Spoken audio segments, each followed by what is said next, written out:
This video is about the various comings and goings, inbound and outbound of the River Tyne. It's a very warm day here, but always windy on the east coast, northeast coast of England. My wife and I moved into our flat, and this isn't quite the view from the flat, but it's not far off.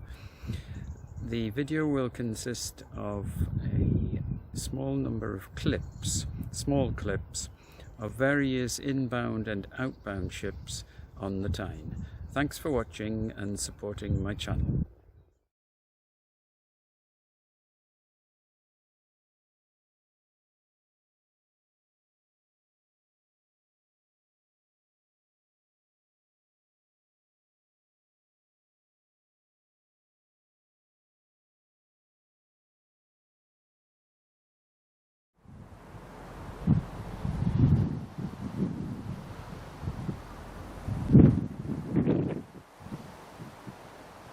City of St. Petersburg, leaving with cars from Nissan.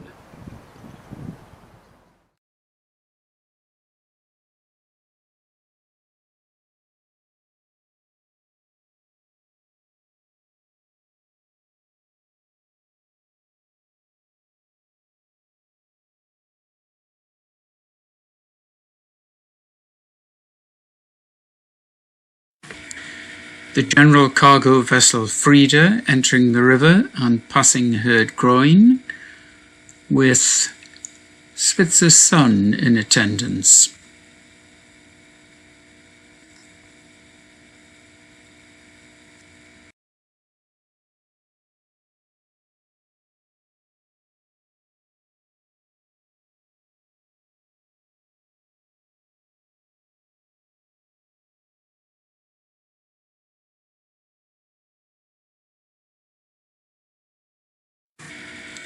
Princess Seaways inbound from IJmuiden and heading for Ro-Ro 3.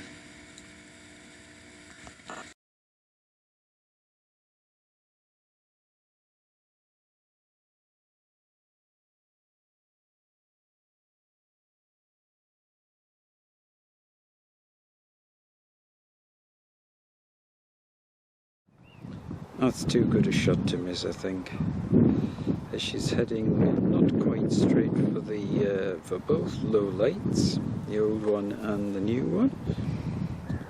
And when her bow starts to disappear below the part of the fish market there, we'll just stop it there.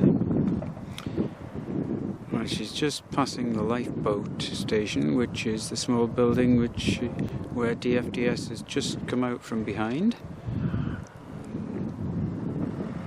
And she's now approaching number 1 groyne. She's in the Narrows.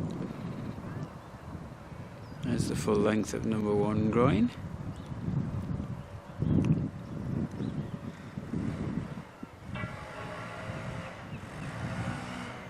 I think we'll zoom in on her a little bit.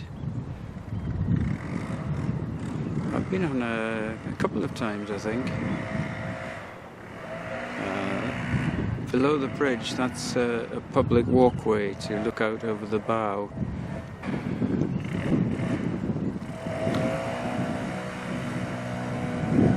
That is the gardener for the estate that I'm in, with a leaf blower. That is what that noise is. I'm sure you can hear it above the wind noise. But there is King Seaways passing the number 1 groyne, with the cranes of the Port of Tyne behind her.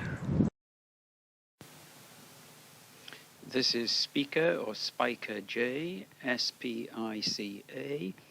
She's one of the feeder vessels who is seen quite often in the Tyne at the moment.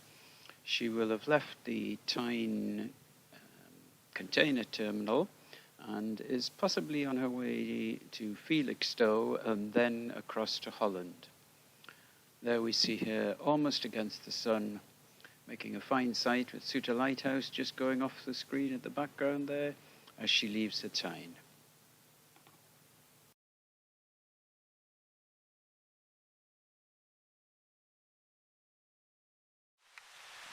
Well, this is me hiding behind Collingwood's monument, waiting for the City of Rotterdam car carrier to come in. It's been terribly windy here all day. The City of Rotterdam seems to be making her way inwards at the moment towards the piers, so I'll sign off for now and get back to Rotterdam.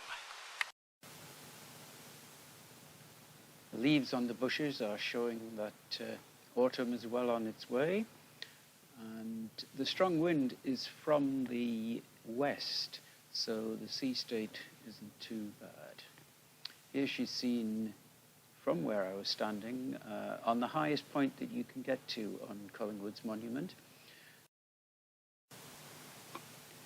She was built along with City of St. Petersburg in Japan's Kyokuyo yard in 2011.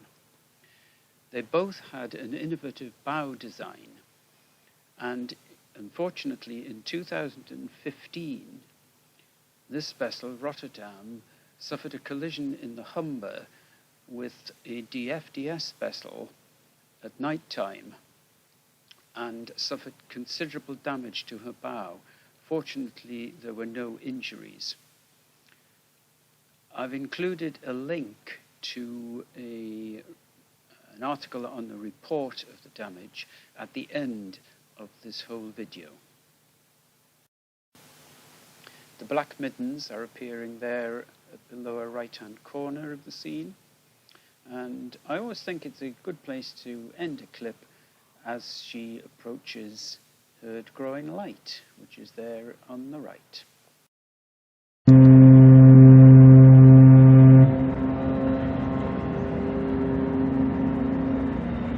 This is Caro Padre coming in from Liverpool. She went right from Liverpool right round the north of the UK, through the Pentland Firth, and back down the North Sea past Aberdeen and the further Forth, and she's now going to the Tyne Bulk terminal. It's a beautiful morning. It's very calm, virtually no wind.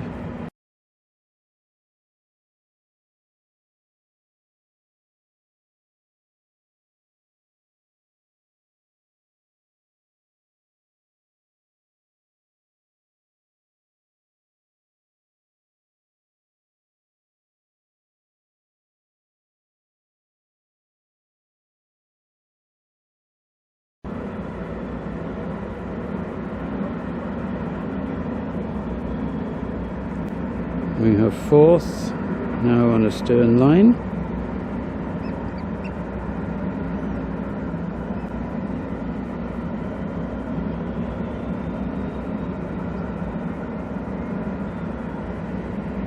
And River Tyne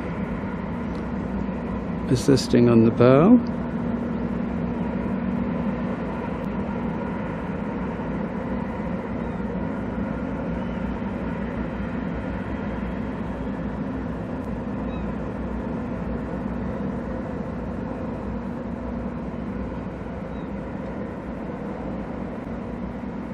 Having to zoom a long way out. She's a large bulk carrier.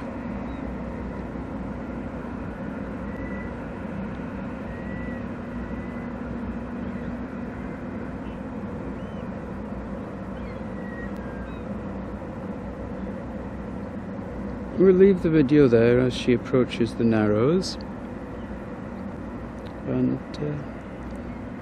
I might take a few still shots.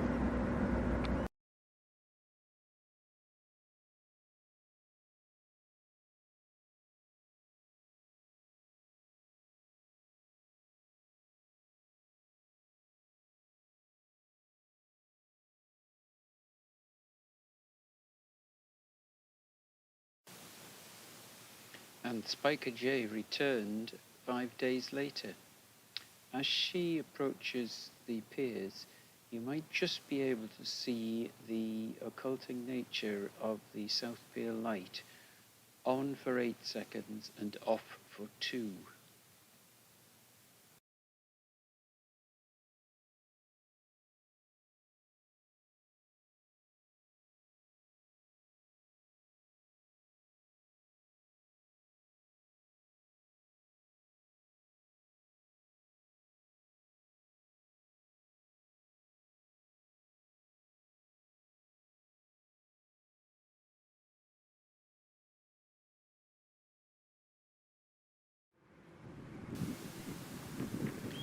This is the bulk carrier Leonidas leaving the river.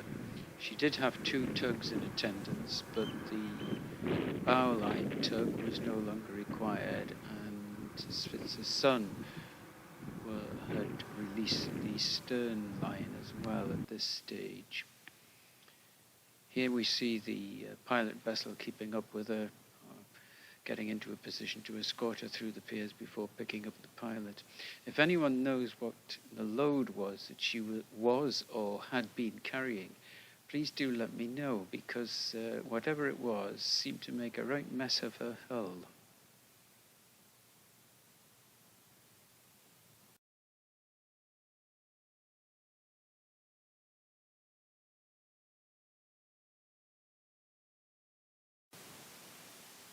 You'll notice that 2 of the vessels on this collage are not in this video.